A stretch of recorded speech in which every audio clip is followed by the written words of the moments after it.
안녕하세요.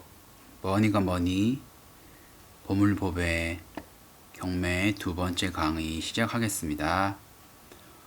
오늘은 법정지상권이랑 그 다음에 농지 관련해서 물건 위주로 분석을 하면서 설명을 드리겠습니다.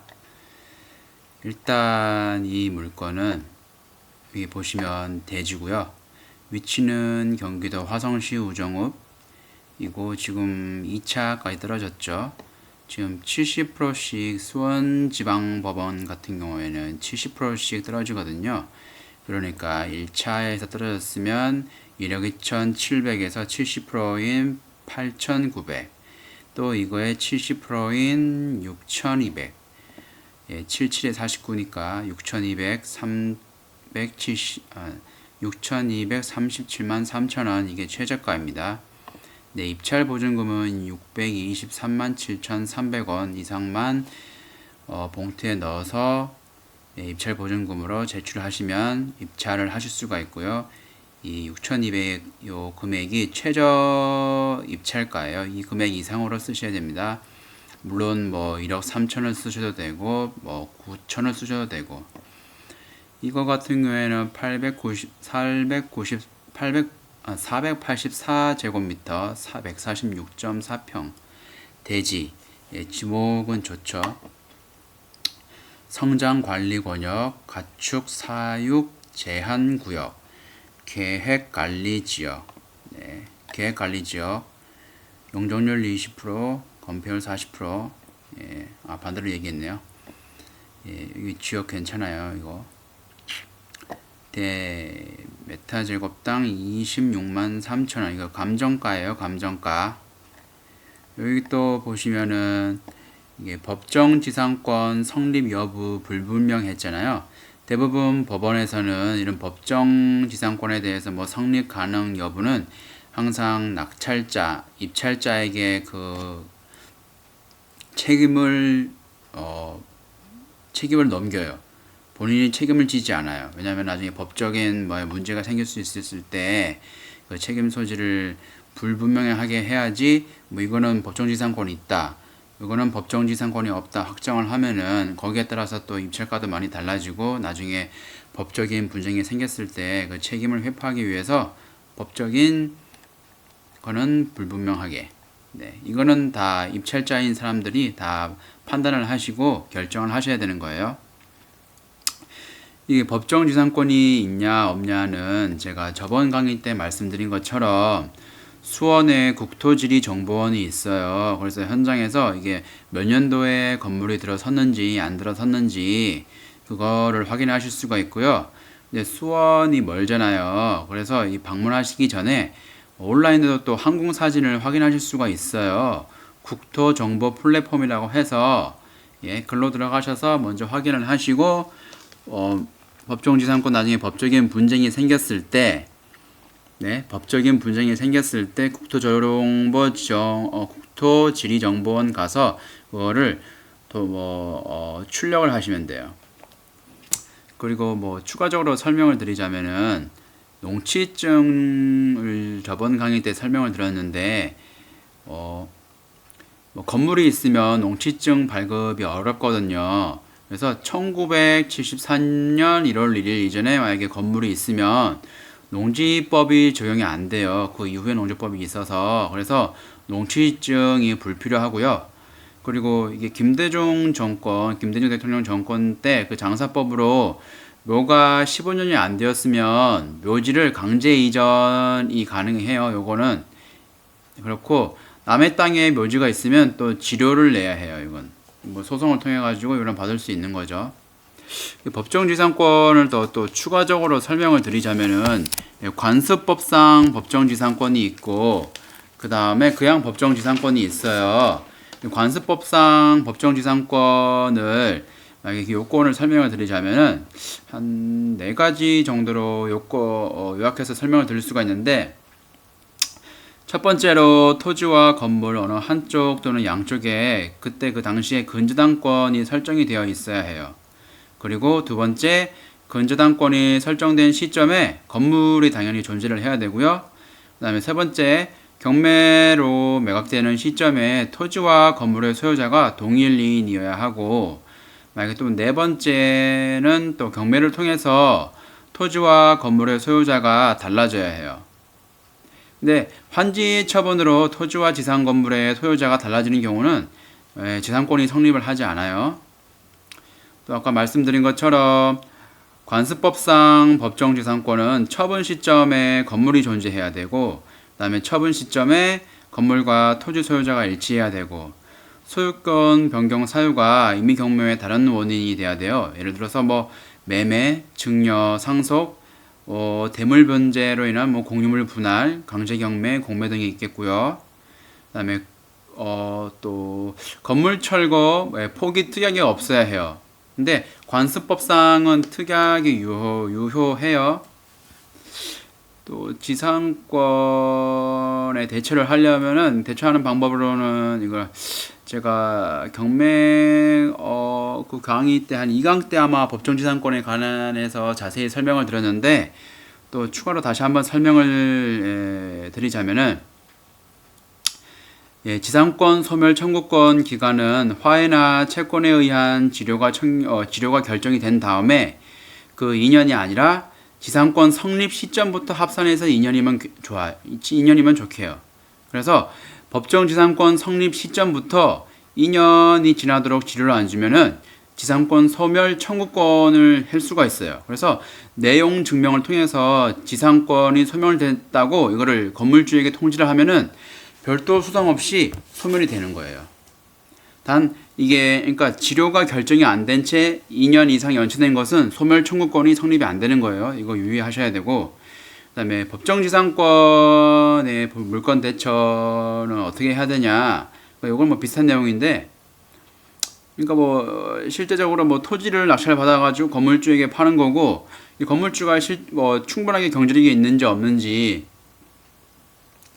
이 땅이 건물주에게 꼭 필요한지 뭐 이런 거에 대해서 저희가 판단을 해야 되는 거고, 그다음에 지료는 낙찰가가 아닌 토지 감정가의 연 한 3%에서 한 6%로 산정이 되고요. 토지 낙찰을 받고 또 지상 건물로 낙찰을 받으면 되는 거예요. 지상 건물에 가치가 있는지 없는지, 그다음에 지상 건물에 인정 권리가 있는지 없는지, 그러니까 인수 권리가 있는지 없는지 이런 거를 한번 확인을 하시고 들어가시면 좋을 것 같아요. 그리고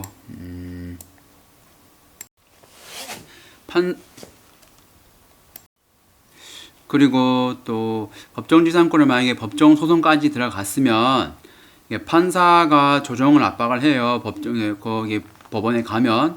그래서 형사소송, 형성소송을 하는 거고, 그다음에 기일에 그 판사랑 그다음에 거기 법정지상권 가진 사람이랑 그다음에 뭐 땅 가진 사람이랑 그 만나는 날에 토지주와 건물주 판사가 한쪽에서 서라고 해요. 그러니까 건물을 뭐 토지에 팔 건지 아니면 토지를 뭐 건물주에게 팔 건지 이거를 한쪽에서 사라고 이걸 공고를 해요. 그래서 각각 불러가지고 한 사람씩 불러서 매수하게 하는 거예요. 뭐 철거 소송을 한다던가 뭐 이렇게 얘기를 해가지고 그 협의를 하는 거고, 뭐 예를 들어서 건물주는 뭐 그 건물에 대해서 뭐 집에 대해서 한 1,500만 원을 요구를 해요. 근데 나는 뭐 200만 원 이상 못 주겠다. 200만 원 저 이상 못 주겠다. 그러면은 또 건물주는 한 뭐 못 주겠다고 하니까 200만 원밖에 못 주겠다 얘기를 하니까 한 700만 원까지 떨어뜨려요. 근데 계속 200만 원 이상 못 주겠다고 하면은 한 5분 정도 뒤에 판사가 직권으로 그러니까 화해 권고 결정이라는 걸 해요. 그래서 한 200이랑 700 사이 한 300만 원 어떻겠냐 해서 그렇게 공고를 하거든요.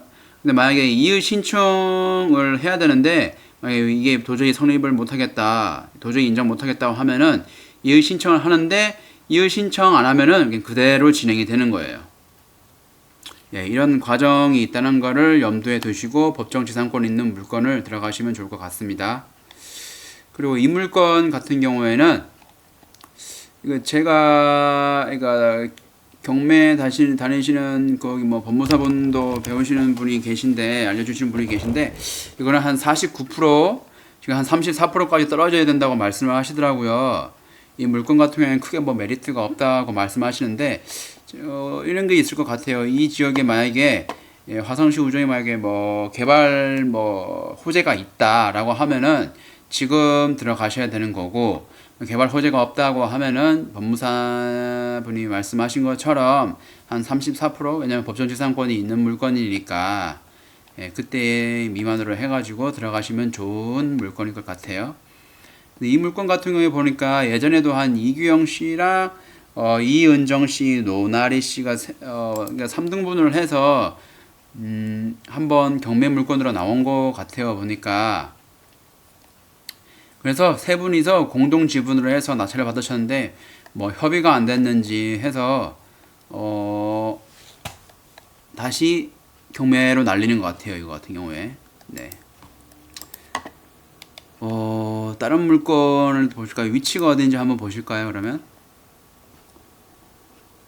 예, 지금 다 두인 경매 저는 이거 무료로 해서 보고 있습니다. 사이트 가입하면 보실 수 있는 거예요. 제가 뭐 두인 경매한테 뭐 받는 것도 전혀 없고요. 예.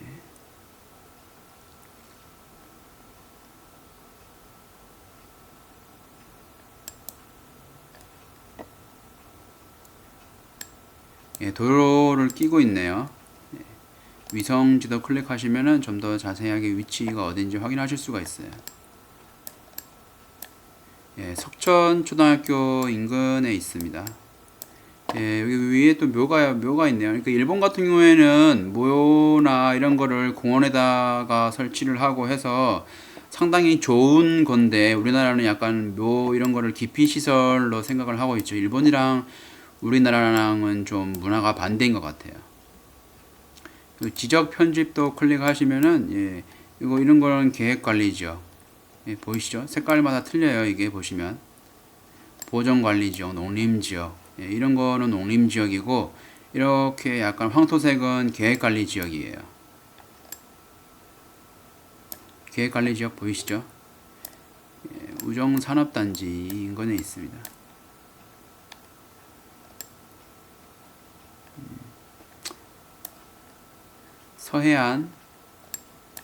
서해안에 많이 치우쳐 있죠.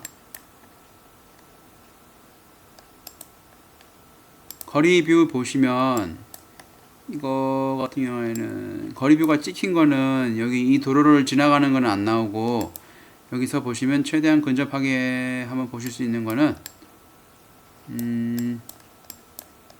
예, 일로 들어가는 것 같아요. 보니까 현장에서 한번 확인을 하셔야 되는 거예요. 입찰하시기 전에는 무조건 현장에서 한번 확인을 하시고 입찰을 하시는 겁니다. 여기 만약에 현장 확인을 못하겠다 싶으면은 입찰하시지 마세요.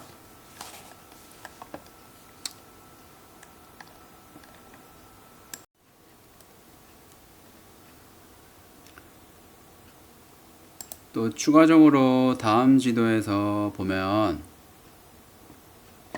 다음 지도는 이게 괜찮은 것 같아요. 그러니까 법정지상권은 2008년도까지는 이거를 스카이뷰를 통해서 확인할 수가 있거든요. 이게 매년 찍는 건 아니에요. 보면은 여기 보니까 2년마다 찍는 것 같아요. 2008년도까지 건물이 있었죠. 예. 그 등기부등본을 다 떼어봐야 돼요. 이런 거 같은 경우는 나오는 거는 2008년도까지는 크게 다를 게 없어요. 보니까 최근 사진, 예. 뭐 건물 더 들어서는 거였는데 이 건물하고는 별로 뭐 달라질 게 없어요.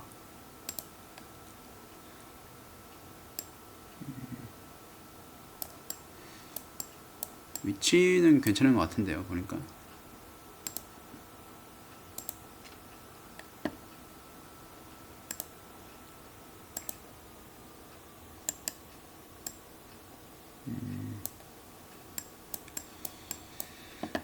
화성시 우정우보다는 남양읍 뭐 이런 쪽이 더 괜찮긴 한데, 토지 이용 계획 열람 보시면 예, 마이크로소프트 엣지에서는 안 열려서 인터넷 익스플로러 가서 예, 토지 이용 계획 확인원을 확인하실 수가 있습니다.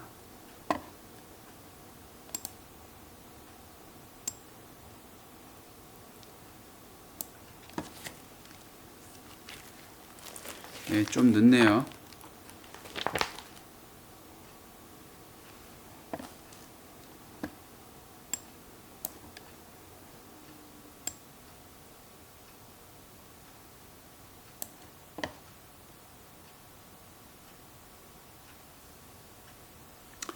여기 보시면 이게 토지 이용 계획 확인원이라는 게 토지 규제를 확인하는 거예요. 근데 용도 지역에서 그러니까 용도 구역이 있고 용도 지구가 있거든요. 용도 구역은 법으로 그러니까 토지 사용을 규제하는 거고요. 그러니까 개발 제한 구역 같은 경우. 그다음에 용도 지구는 뭐 건축에 대해 가지고 지자체에서 그러니까 나쁜 말로는 발목 잡는 거고 뭐 규제하는 거죠. 뭐 방제지구라 이런 걸 해서. 근데 또 현장에 가봐서 현장에서 그러니까 환경 제약이 있는지도 확인을 해야 돼요. 그러니까 내 땅에는 문제가 없지만 그러니까 토지 내가 살려는 토지 주위에 뭐 문화재나 군사 시설이나 학교 같은 게 있으면 다른 법령 등에 의해 가지고 그래가지고 뭐 지역지구나 이런 게 해서 규제를 받을 수가 있어요. 그래서 이런 걸 다 확인하셔야 돼요. 법 같은 경우에는 시행령 같은 거 보고 조례는 지자체, 자치법규로 통해 가지고 검색하시면 되고 예 그렇습니다. 계획관리지역 이 지역은 좋아요. 계획관리지역, 계획관리지역 뭐 대부분 가장 좋아하는 토지에 관심 있으신 분들은 뭐 도시지역 그 다음에 뭐 계획관리지역이 제일 좋다고 말씀을 하시니까 왜냐면 용적률이나 그 다음에 건폐율 이런 거에서 그 다음에 뭐 규제하는 거에서 가장 좋거든요. 규제하는 거에서 그러니까 가장 좋다는 게 뭐 별로 규제하는 게 없다는 거예요.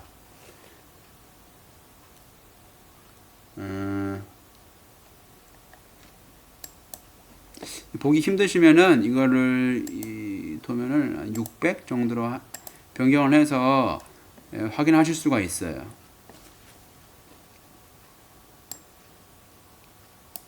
예, 보이시죠? 만약에 이거 뭐 절대 보호구역의 내용이 뭐다 그런 거 이거 하나 클릭을 하시면 내용이 들어갈 수 있어요. 학교 출입문으로부터 직선거리 50m까지 지역.